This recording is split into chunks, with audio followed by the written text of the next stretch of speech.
आत्मनिर्भर भारत का नया अध्याय, समुद्र में बढ़ेगी ताकत, बनेंगे 2 करोड़ रोजगार। प्रधानमंत्री नरेंद्र मोदी ने भारत को समुद्री शक्ति बनाने और शिप बिल्डिंग क्षेत्र में आत्मनिर्भरता लाने के लिए 3 बड़ी योजनाओं की घोषणा की है। गुजरात के भावनगर में समुद्र से समृद्धि कार्यक्रम को संबोधित करते हुए पीएम मोदी ने 70,000 करोड़ रुपए की इन योजनाओं का ऐलान किया। उनका मानना है कि ये पहले न केवल देश की समुद्री क्षमता को बढ़ाएंगी, बल्कि लगभग 2 करोड़ प्रत्यक्ष और अप्रत्यक्ष रोजगार भी पैदा करेंगी। पीएम मोदी ने इस बात पर जोर दिया कि देश की दूसरे देशों पर निर्भरता ही उसकी सबसे बड़ी दुश्मन है। उन्होंने कहा, चिप हो या शिप, हमें भारत में ही बनाने होंगे। उन्होंने बताया कि ऐतिहासिक रूप से भारत का जहाज निर्माण उद्योग काफी जीवंत था, जहां 50 साल पहले 40% व्यापार भारतीय जहाजों से होता था, जो अब घटकर सिर्फ 5% रह गया है। इसके कारण भारत विदेशी शिपिंग कंपनियों को हर साल करीब 6 लाख करोड़ रुपए का भुगतान करता है। 3 महत्वपूर्ण योजनाएं। सरकार भारत को एक प्रमुख समुद्री शक्ति बनाने के लिए 3 मुख्य योजनाओं पर काम कर रही है। 1. Ship building financial assistance scheme, 25,000 crore रुपए। यह योजना शिप बिल्डिंग कंपनियों को वित्तीय सहायता देगी, जिससे उन्हें बैंकों से कम ब्याज पर ऋण मिलना आसान हो जाएगा। 2. मैरीटाइम डेवलपमेंट फंड, 25,000 करोड़ रुपए। इस फंड से क्षेत्र के लोगों को लंबे समय तक वित्तीय सुरक्षा मिलेगी। 3. Greenfield ship building mega clusters, 20,000 crore रुपए। यह योजना greenfield ship building mega clusters को वित्तीय सहायता प्रदान करेगी, जिससे लैंड कनेक्टिविटी और बंदरगाहों का विस्तार होगा। एक राष्ट्र, एक दस्तावेज और एक राष्ट्र, एक बंदरगाह। पीएम मोदी ने बताया कि समुद्री क्षेत्र में कई सुधार किए जा रहे हैं।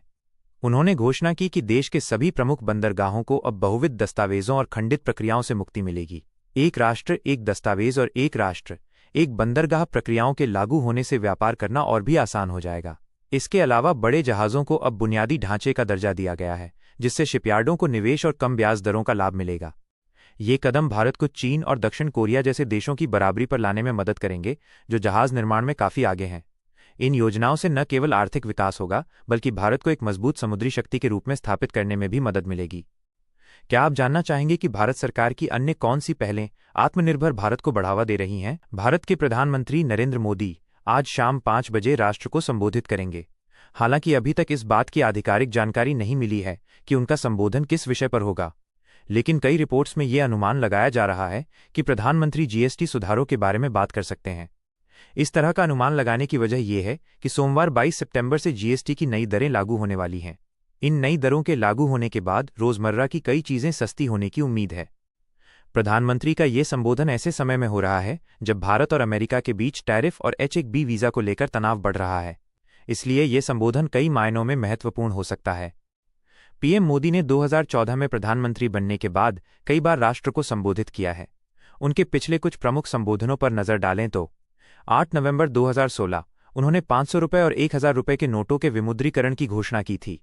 12 मार्च 2019 पुलवामा आतंकी हमले के बाद बालाकोट हवाई हमलों की घोषणा की। 24 मार्च 2020 कोविड-19 महामारी को रोकने के लिए 3 सप्ताह के राष्ट्रव्यापी लॉकडाउन की घोषणा की। 14 अप्रैल 2020 लॉकडाउन बढ़ाने की घोषणा की। मई 2020 लॉकडाउन में ढील देने के फैसले की जानकारी दी। 12 मई 2025 पहलगाम में हुए आतंकी हमले के बाद ऑपरेशन सिंदूर की जानकारी दी। आज के संबोधन का विषय क्या होगा, ये तो शाम 5 बजे ही पता चलेगा, लेकिन अटकलें यही हैं कि ये जीएसटी सुधारों से जुड़ा हो सकता है। क्या आप पीएम मोदी के संबोधन के बारे में और जानकारी चाहते हैं या किसी अन्य विषय पर बात करना चाहेंगे? क्रिकेट के मैदान पर भारत और पाकिस्तान का मुकाबला हमेशा ही भावनाओं से भरा होता है। जब दोनों टीमें आमने सामने होती हैं तो सिर्फ खेल नहीं होता, बल्कि एक दूसरे के प्रति सम्मान और प्रतिद्वंद्विता की भावना भी दिखती है। लेकिन हाल ही में हुए एशिया कप के एक मैच में कुछ ऐसा हुआ जिसने कई सवाल खड़े कर दिए। मैच के बाद जहां खिलाड़ी एक दूसरे से हाथ मिलाकर खेल भावना का परिचय देते हैं, वहीं भारतीय टीम ने पाकिस्तानी खिलाड़ियों से हाथ नहीं मिलाए। ये देखकर कई लोगों को हैरानी हुई और इस पर बहस छिड़ गई। इसी विवाद पर भारत के पूर्व कप्तान मोहम्मद अजहरुद्दीन ने अपनी राय दी। उन्होंने साफ साफ कहा कि अगर खिलाड़ी मैच खेल रहे हैं तो उन्हें हाथ मिलाने में कोई हिचकिचाहट नहीं होनी चाहिए। उन्होंने कहा, अगर आप मैच खेल रहे हैं तो हाथ भी मिलाइए, नहीं तो खेलिए ही मत। अजहरुद्दीन का ये बयान इस बात पर जोर देता है कि खेल को खेल की तरह ही खेलना चाहिए। मैदान पर चाहे कितनी भी बड़ी प्रतिद्वंद्विता हो, खेल खत्म होने के बाद सभी को एक दूसरे का सम्मान करना चाहिए। उन्होंने आगे कहा, मुझे लगता है कि हाथ मिलाने में कुछ भी गलत नहीं था। अगर आप मैच खेल रहे हैं तो आपको हर चीज करनी चाहिए, जैसे हाथ मिलाना या ऐसा कुछ भी। मुझे नहीं पता कि समस्या क्या थी, मैं वाकई नहीं समझ पा रहा, लेकिन मुझे लगता है कि उसमें कुछ भी गलत नहीं था। ये घटना और अजहरुद्दीन का बयान हमें ये सोचने पर मजबूर करता है कि क्या खेल में सिर्फ जीत हार ही मायने रखती है, या फिर खेल भावना और आपसी सम्मान भी उतना ही जरूरी है। क्या आपको लगता है कि अजहरुद्दीन का कहना सही है कि अगर हाथ नहीं मिलाने थे तो मैच खेलना ही नहीं चाहिए था? पाकिस्तानी प्रधानमंत्री शहबाज शरीफ अमेरिका में डोनाल्ड ट्रंप से मुलाकात करेंगे, जो दोनों देशों के बीच संबंधों के लिए एक महत्वपूर्ण घटना हो सकती है। ये मुलाकात न्यूयॉर्क में 80वें संयुक्त राष्ट्र महासभा यूएनजीए के दौरान होगी, जिसमें शहबाज शरीफ के साथ पाकिस्तान का उच्च स्तरीय प्रतिनिधिमंडल भी शामिल होगा। इस बैठक का मुख्य उद्देश्य क्षेत्रीय और अंतर्राष्ट्रीय शांति और सुरक्षा से जुड़े मुद्दों पर चर्चा करना है। यूएनजीए में कश्मीर और फिलिस्तीन का मुद्दा। पाकिस्तान के विदेश मंत्रालय ने बताया है कि प्रधानमंत्री शरीफ का यूएनजीए में भाषण विशेष रूप से फिलिस्तीन और कश्मीर पर केंद्रित होगा। वे लंबे समय तक चली हुई कब्जा और आत्मनिर्णय के अधिकार के उल्लंघन की स्थितियों पर बात करेंगे। इसके अलावा उनके भाषण में आतंकवाद, जलवायु परिवर्तन, इस्लामोफोबिया और सतत विकास जैसे वैश्विक मुद्दों पर भी पाकिस्तान का रुख स्पष्ट किया जाएगा। ट्रंप का पाकिस्तान की ओर झुकाव। ट्रंप का शहबाज शरीफ से मिलना इसलिए भी महत्वपूर्ण है क्योंकि बाइडेन प्रशासन ने पाकिस्तान के साथ दूरी बनाए रखी थी। बाइडेन ने अपने कार्यकाल में पाकिस्तान के किसी भी प्रधानमंत्री से सीधे तौर पर बात नहीं की थी। वहीं ट्रंप ने अपने पहले कार्यकाल में पाकिस्तान के तत्कालीन प्रधानमंत्री इमरान खान से मुलाकात की थी और हाल ही में उन्होंने पाकिस्तान के आर्मी चीफ असीम मुनीर से भी मिले थे। ट्रंप का ये कदम पाकिस्तान के साथ फिर से संबंध सुधारने की दिशा में एक नया संकेत हो सकता है। अन्य कार्यक्रम और बैठकें। शहबाज शरीफ की न्यूयॉर्क यात्रा में और भी कई महत्वपूर्ण कार्यक्रम शामिल हैं। वे यूएन सुरक्षा परिषद की बैठकों, ग्लोबल डेवलपमेंट इनिशिएटिव (GDI) के उच्च स्तरीय सत्र और जलवायु कार्रवाई पर विशेष कार्यक्रमों में भाग लेंगे। इसके साथ ही वे संयुक्त राष्ट्र के वरिष्ठ अधिकारियों और अन्य विश्व नेताओं से भी मिलेंगे ताकि आपसी हितों और वैश्विक चुनौतियों पर चर्चा की जा सके।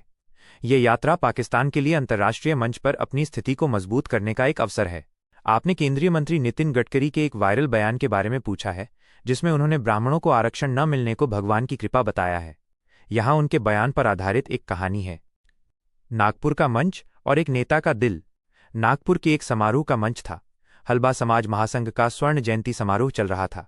हॉल लोगों से खचाखच भरा हुआ था और माहौल उत्साह से भरा था। तभी केंद्रीय मंत्री नितिन गडकरी मंच पर आए। उनका चेहरा हमेशा की तरह मुस्कान से भरा था, लेकिन उनकी बातों में आज कुछ अलग ही लहजा था। उन्होंने अपना भाषण शुरू किया और कुछ देर तक विकास और सामाजिक प्रगति की बात करते रहे। फिर अचानक उन्होंने अपने जाने पहचाने मजाकिया अंदाज में कहा, मैं हमेशा मजाक में कहता हूं कि मैं ब्राह्मण जाति से हूं और अगर भगवान ने हम पर कोई बड़ा उपकार किया है तो वो ये कि हमारे यहाँ आरक्षण नहीं है। ये सुनकर पूरे हॉल में कुछ पल के लिए सन्नाटा छा गया। फिर लोग धीरे धीरे मुस्कुराने लगे। गडकरी ने अपनी बात जारी रखी और समझाया, कोई भी व्यक्ति अपनी जाति से नहीं बल्कि अपनी उपलब्धियों और अंतर्निहित गुणों से महान बनता है। उन्होंने उदाहरण देते हुए कहा कि कैसे उत्तर प्रदेश और बिहार में ब्राह्मणों का महत्व है, लेकिन वे खुद इस जातिवाद को नहीं मानते। उनका मानना था कि व्यक्ति की पहचान उसके काम से होती है, न कि उसकी जाति, धर्म या भाषा से। आरक्षण पर संवेदनशील विचार। इसके बाद गडकरी ने आरक्षण जैसे संवेदनशील मुद्दे पर अपने विचार रखे।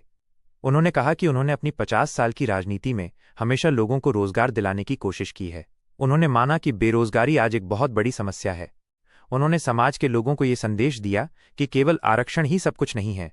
उन्होंने कहा, हमने अनुभव से सीखा है कि बिना पैसे के कुछ नहीं किया जा सकता।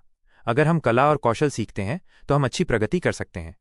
उन्होंने समाज के वकीलों, डॉक्टरों और वरिष्ठ लोगों से अपील की कि वे अपने समुदाय के विकास के लिए आगे आएं और युवाओं को आत्मनिर्भर बनने के लिए प्रेरित करें। गडकरी के इस बयान को सुनकर यह महसूस होता है कि वे जातिगत आरक्षण से कहीं ज्यादा कौशल विकास, शिक्षा और आत्मनिर्भरता को महत्व देते हैं। उनके अनुसार व्यक्ति का असली सम्मान उसकी जाति से नहीं बल्कि उसके गुणों और मेहनत से होता है। यह बयान सोशल मीडिया पर वायरल हो गया, लेकिन इसके पीछे उनका संदेश साफ था। समाज की प्रगति के लिए जातिवाद से ऊपर उठकर काम करना जरूरी है। क्या आप गडकरी जी के विचारों से सहमत हैं कि व्यक्ति की पहचान उसकी जाति से नहीं बल्कि गुणों से होती है?